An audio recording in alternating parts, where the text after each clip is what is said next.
हे बघा साबुदाणा वडा किती छान झालेला आहे, छान फुललेला आहे, टम्म फुगलेला आहे, किती क्रिस्पी झालेला आहे।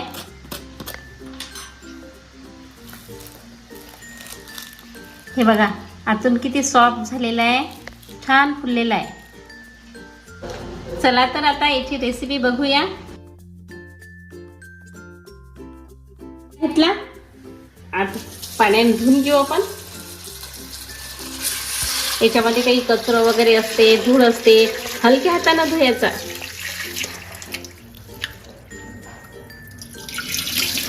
पाणी काढून टाकायचं याच्यातलं। आता हे हलकंसं पाणी आहे, हे एवढं राहू देते मी, कारण की त्यामुळे साबुदाणा मुरण्यासाठी मदत होईल। माझी एक टिप्स आहे की जेव्हा जेव्हा मी साबुदाणा उसळसाठी किंवा वड्यासाठी भिजत घालते ना, तेव्हा 1 चमचा दही टाकते। त्यामुळे साबुदाणा छान फुलतो आणि उसळला पण छान टेस्ट येते किंवा वड्याला टेस्ट येते। छान मिक्स करून घेते।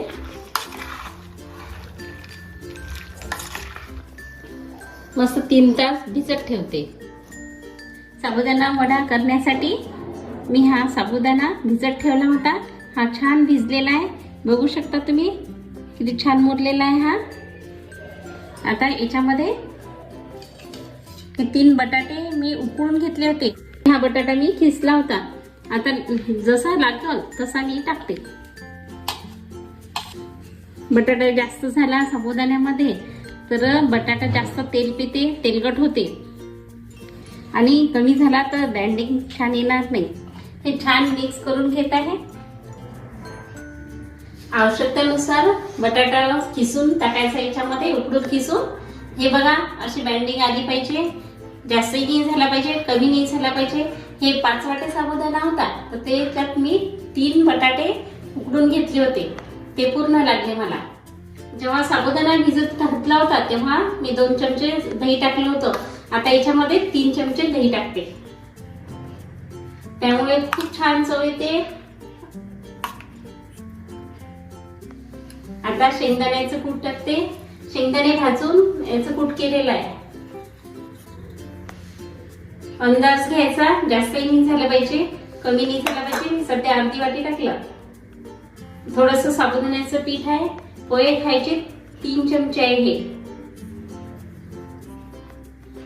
हे साबुदाण्याचं पीठ यासाठी की जेव्हा आपण वडे तळतो ना तर ते फुटले नाही पाहिजे। बऱ्याच जणांना भीती वाटते की साबुदाण्याचे वडे तर केले आपण आणि ते तेलात तळायला टाकले की ते फुटले तर अंगावर उडू शकते, मग तसं होऊ नये म्हणून मी साबुदाण्याचं पीठ टाकलं आणि बँडिंग पण छान येते।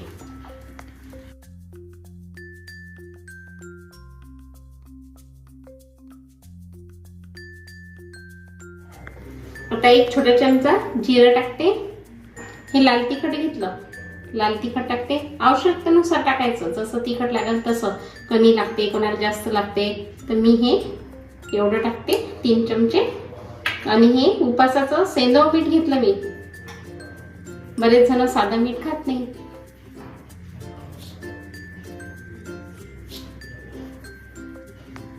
आता हे मिक्स करून घेते।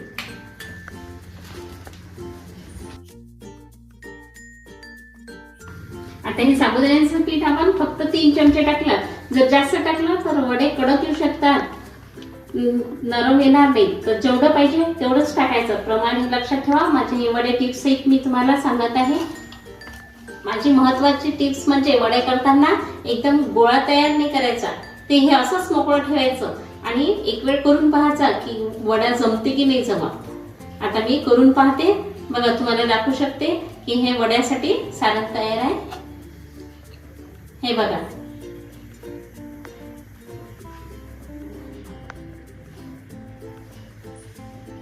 हे जे पाणी घेतलं मी पाण्याचा हात घ्यायसाठी वडे करायले, त्याच्यामध्ये थोडंसं मीठ टाकायचं, त्यामुळे बँडिंग छान येते वड्याले। आता आपण वडे तयार करू। तेल मीडियम गरम करून घेते।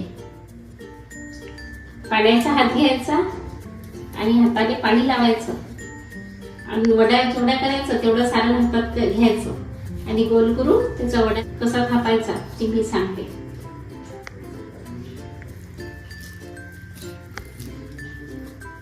असं सर्व बाजूनं सारखा थापून घ्यायचा, कुठं कमी जास्त नाही झाला पाहिजे। जास्त जाड नाही पाहिजे, जास्त पातळ पण नाही पाहिजे. जास्त जाड केला तर जास्त नरम होईल. हे अशा साईजचा पाहिजे. आता तेलात टाकते.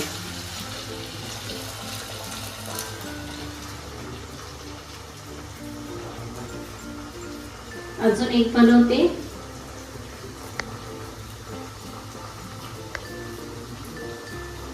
सारखा झाकून घेतला की छान फुलतो, टम्म फुगते. हा तिसरा वडा पण मी टाकला. 2 मिनिट या वड्याला हात सुद्धा लावायचा नाही. आता पूर्ण, कारण की छान फुलले की समजायचं छान आकार धरला, वर आले की समजून जायचं की आता हा वडा एका साईडनं होत आला, आपण उलटू शकतो त्याला.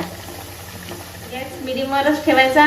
जास्त ठेवला तर ते जळतील आणि आतपर्यंत होणार नाही. मंद आचेवर झाले तर पूर्णपणे होईल.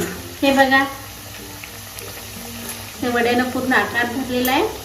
आता आपण हा उलटून घेऊ.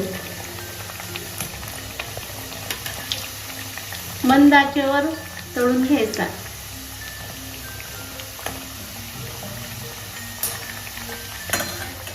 दोन्ही साईडनं थोडं थोडं होत आलेला आहे. तर आता मीडियम आचेवर गॅस करायचा.